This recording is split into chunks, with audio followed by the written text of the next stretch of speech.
So if you find yourself always going back to the same trail, that's totally okay.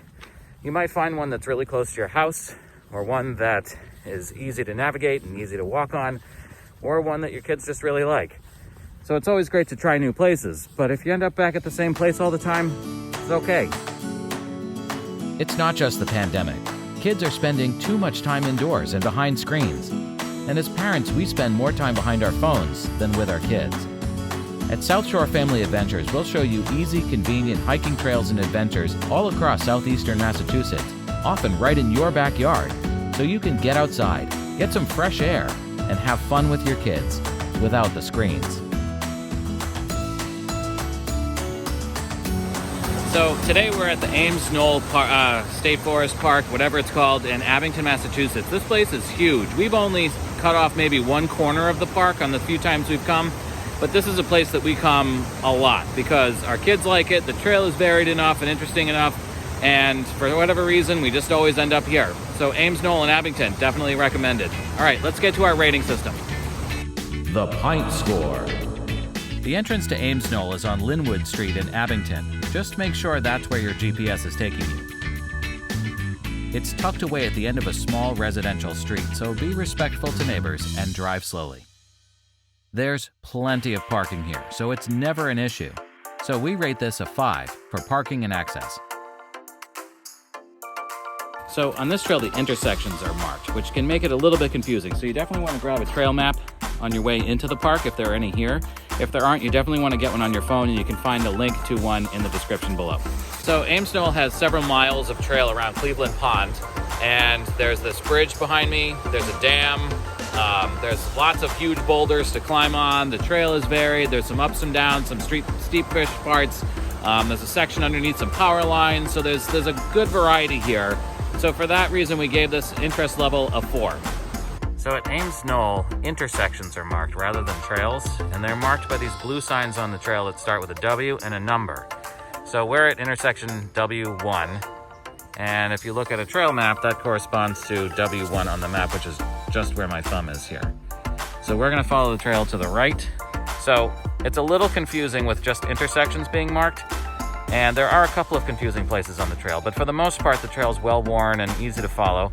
So for that reason, we give it a 3 for navigation. So parts of this trail are pretty flat. Other parts are kind of steep and have little places where you have to be careful where you step and where you climb. There's a lot of rocks and a lot of roots sticking out. There are parts that seem to flood very often or get pretty muddy. Or on a day like today, there's parts where there's some ice, which makes it kind of treacherous to walk on. So for this reason, we rate this trail a 3 for terrain. As you can see, this place is huge. The path we usually take is marked here. One of these days, we'll explore other parts of the park and share them with you. But this is our go-to path we usually seem to take. It's just long enough and easy to follow. Just hug the shore of the pond until you reach intersection W22. Turn left, then turn left again under the power lines, and look for the gate that marks the entrance to the trail back to the dam in the parking area. This trail is somewhere around 2 to 2.5 miles. Now, here are some of the highlights.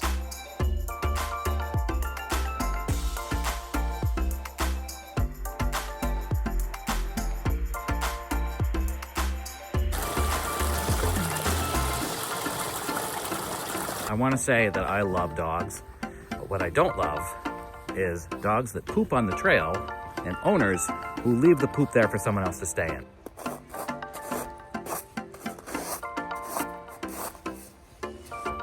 Thanks.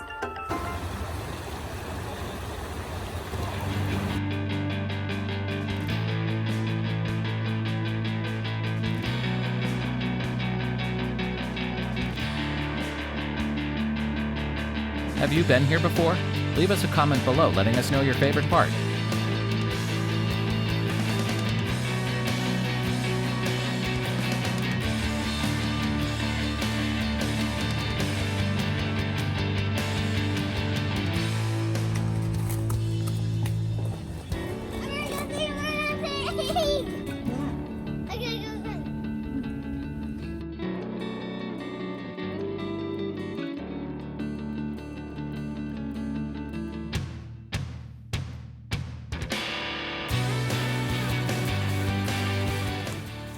All right, here's a trail tip. Always be on the lookout for treasure, like this.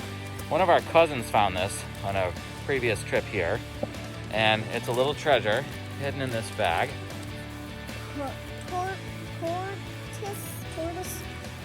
Tori's treasure box.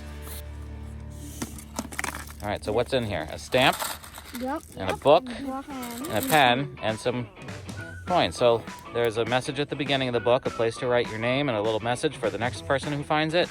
And I think it says to take a coin. But we already have a coin, and we've already signed the book. So we're not going to tell you where this is. You'll have to find it on your own. But it's one of the cool things about this place. And there are lots of these kinds of things on trails like this. You just have to be looking for them. One of our cousins found this just totally by accident, happened to be climbing on the boulders where we are, and found this treasure. So we signed the book, left a message, and took the coin. It's pretty cool.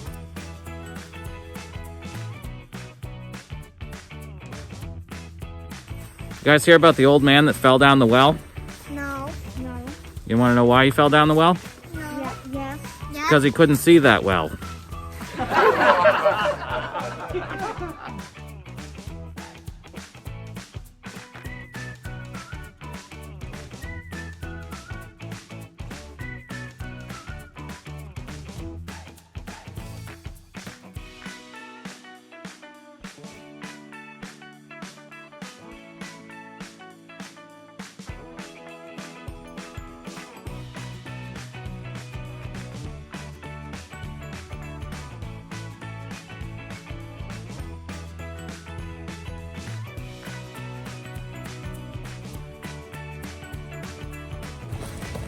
Thanks. How do you tell how old is the tree?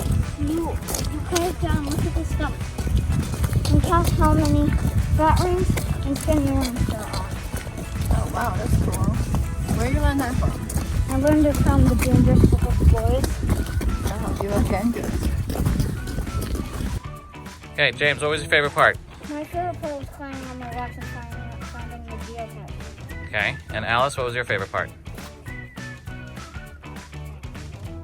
I like finding the geocache. Geocache too. All right, cool. Before we go on to our next adventure, take a moment to like this video, share it with someone else you think might like it, and subscribe to our channel so you never miss an adventure. We're on a mission to share the best hiking trails and things to do with kids on the South Shore. If you have a suggestion for where we should go next, leave us a comment below. Now here's another great video.